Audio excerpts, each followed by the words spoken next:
नासिन हैदराबाद के इलाइक़े लतीफ़ाबाद जो मुख्य ऑटोबान रोड इंतज़ामिया की बेध्यानी सबबि हंधा हंधा उखड़ी वियो आहे, जंहिं करे शहरी तकलीफ़ुनि खे मुंहुं ॾियण ते मजबूर आहिनि। उन ई हवाले सां वीडियो लिंक ते मौजूद आहे नसीर चन्ना। जी नसीर। जी बिल्कुल, इन वक्त असां मौजूद आहियूं हैदराबाद के मुख्य कारोबारी मरकज़ ऑटोबान रोड ते।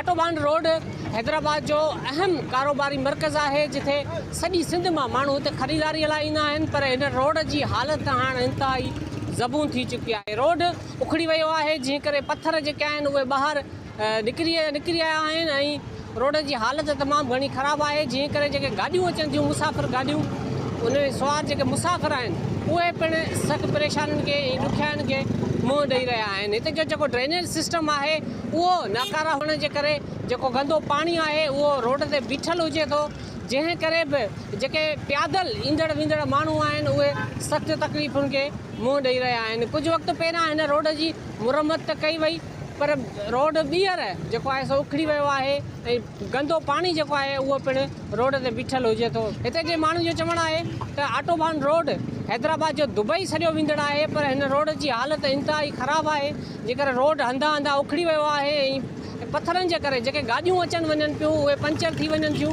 ऐं केतिरा ई जेके मुसाफ़िर आहिनि उहे पिणु सख़्तु परेशानियुनि खे मुंहुं ॾियनि था। शहरी जेके ख़रीदारीअ लाइ अचनि था उहे पिणु हिन रोड जी हालत सबबि तकलीफ़ुनि खे मुंहुं ॾियनि था। ख़ासि तौर ते शाम जे टाइम ते जॾहिं माण्हू ख़रीदारी जो रुख कनि था त हिन रोड ख़राबु हुजण जे करे ट्रैफ़िक पिणु जाम रहे थी। जी।